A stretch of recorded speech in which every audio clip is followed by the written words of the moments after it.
selama ini anggaplah beberapa ada yang dibebaskan kurang alat kesehatan.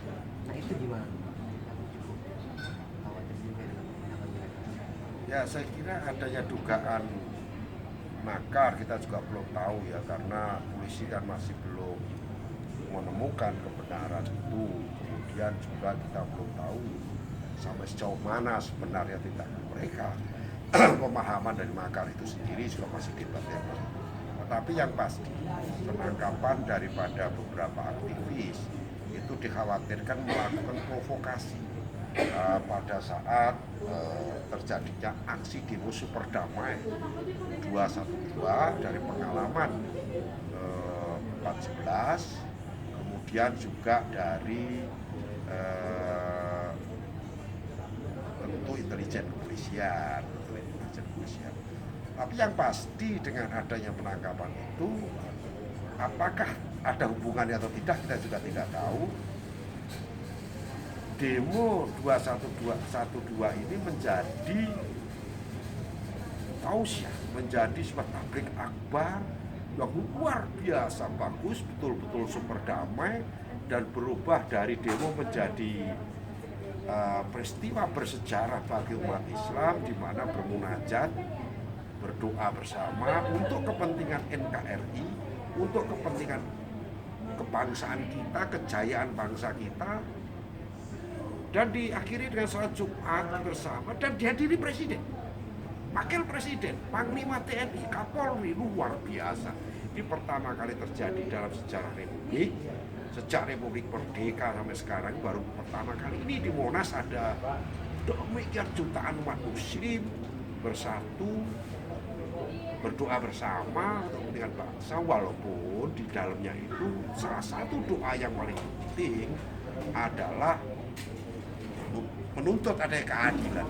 Dan ini sudah memohon kepada Tuhan, kepada Allah, bukan lagi kepada Presiden, agar penista agama sebagaimana dimaksud mendapatkan hukum yang seadil-adilnya di Indonesia.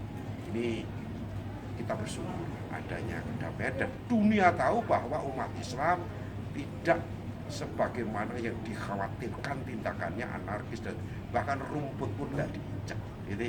Ini pertama kali terjadi. Kehadiran Presiden ini apakah karena dia ada, kalau kita flashback demo 4 November Presiden hadir, kan masyarakat menyalahkan demo kali ini Presiden hadir. Begini, menurut pendapat saya 4/11 itu Presiden bukan tidak mau menemui mereka di Jakarta, tetapi Presiden memang sedang di luar kota, karena jamnya berapa kan tidak tahu. Bukan di luar kota, di bandara ya, di luar istana, dan macetnya seperti itu kan, Presiden tidak akan kembali ke istana, dan tidak tahu kan kalau demo pengen ketemu Presiden kan tidak ada sinyal-sinyal bahwa teman-teman yang berdemo pada waktu itu ingin menghadap Presiden, ingin bertemu Presiden, kan nggak ada sinyalnya. Kemudian setelah Presiden mengetahui itu, memerintahkan Wakil Presiden untuk menemui dengan beberapa pejabat tinggi lainnya. Saya kira itu luar biasa, karena selama ini demo apapun itu tidak pernah ditemui Presiden maupun Wakil Presiden, saya kira ya.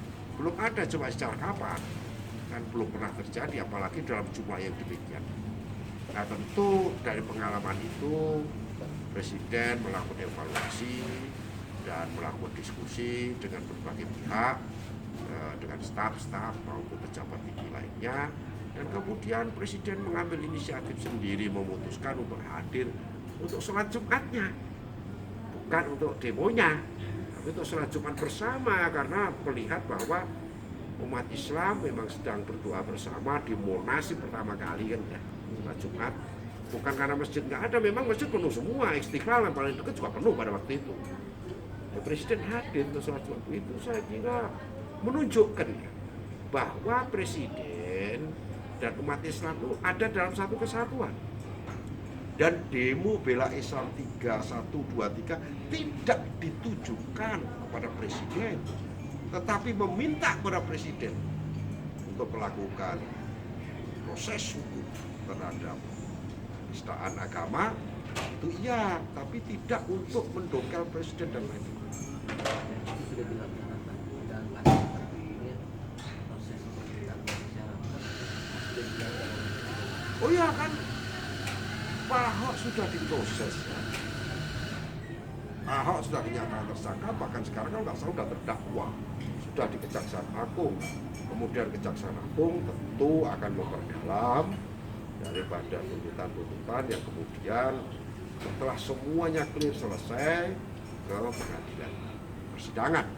Tetapi tentu jaksa juga tidak boleh tergesa-gesa, jangan sampai tuduhan ini menjadi lemah, dan lemahnya tuduhan dan tuntutan berdampak pada putusan hakim yang berbeda dari harapan masyarakat, sehingga heboh lagi nanti kan repot ya. Jadi tentu Kejaksaan Agung juga hati-hati di dalam membuat tuntutan dan tuduhan terhadap pasal-pasal karena bagaimanapun pengacara juga mengajar Pak Ahok pasti sudah siap.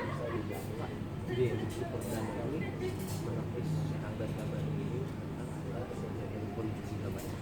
Ya artinya diduga di dalam sebuah kelompok besar ini pasti ada pemain-pemain elit politik, aktivis atau apapun. Maka salah satu daripada pembuktian itu adanya beberapa penangkapan teroris ya sebelumnya yang beberapa hari yang lalu yang diduga dikhawatirkan untuk mengacaukan daripada jalannya demo bela Islam 3. Kemudian juga malam hari dan pagi harinya diadakan penangkapan para aktivis yang dikhawatirkan melakukan provokasi atau mungkin sudah tercium tujuan-tujuan lain yang menumpang pada acara doa bersama umat Islam.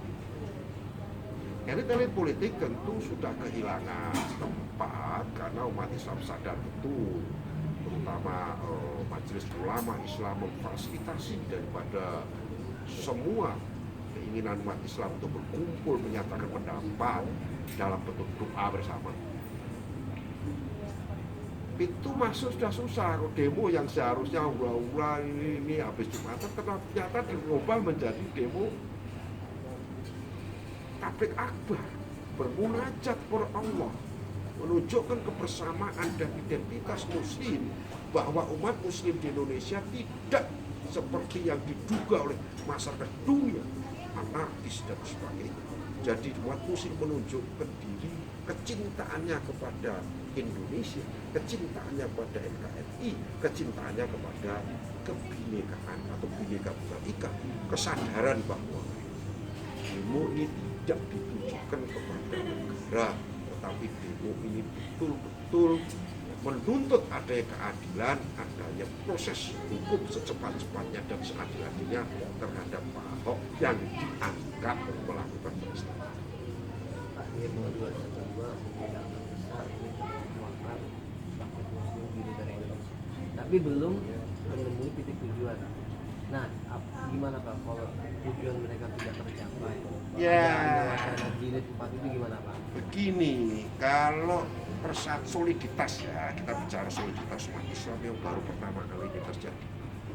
Tidak ada organ-organ menonjolkan diri, NU, Muhammadiyah, Tarbiyah, apapun, MPI atau apapun tidak ditonjolkan. Tapi mereka menyatu umat Islam penting.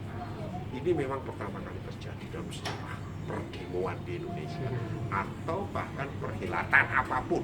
Ini pertama kali terjadi. Ini kita bersyukur, ini betul-betul rahmat Allah bahwa ini pertama kali terjadi. Kemudian yang kedua hadirnya presiden. Nah ini juga luar biasa karena presiden juga seorang muslim. Ini menunjukkan bahwa soliditas umat Islam dan pemerintah itu ada dalam satu kesatuan. Bahwa presiden bersama-sama dengan masyarakat umat Islam itu satu kesatuan, kebersamaan, kesetiakawanan, soliditas sosial antara presiden dan umat Islam seluruh Indonesia, terutama yang hadir pada saat 21 terjadi. Ini yang kesimpulan yang harus kita lalu. Bagaimana follow up selanjutnya? Nah, momentum ini harus dimanfaatkan oleh semua pihak untuk terus terjaga. Bagaimana dengan tujuan demo itu sendiri?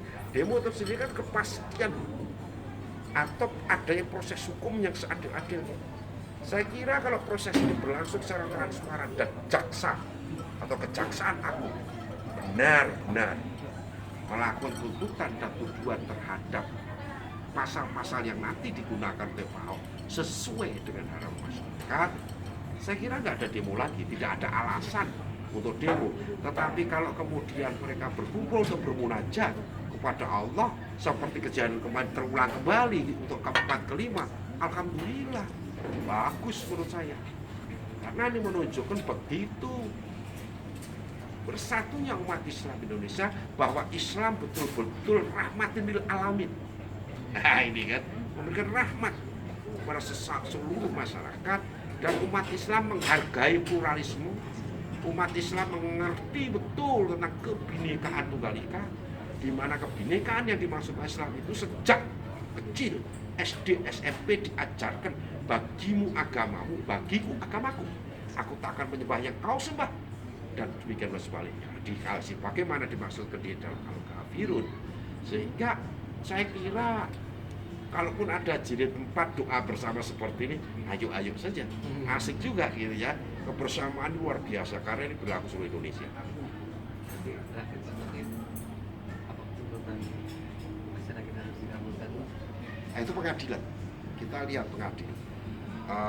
Kalau feeling saya sih mungkin ya, saya kira apa yang sudah diputuskan MUI menjadi salah satu dasar pertimbangan mungkin. Dan juga pasal tergantung pasal mana nanti yang akan didudukkan oleh Kejaksaan Agung, ya kita lihat lah, karena ini proses kan belum. Tapi saya kira nggak jauh apa yang bukan yang diharapkan, yang diproses ya. Karena hukum kan tidak bisa dijatuhkan berdasar pada tekanan massa. Hukum ada hukum, artinya apa yang tersurat dan tersirat di dalam pasal-pasal yang nanti akan didudukkan, itu yang akan diputuskan oleh hakim berdasar fakta-fakta, saksi dan barang bukti di pengadilan. Oke, terima kasih Pak.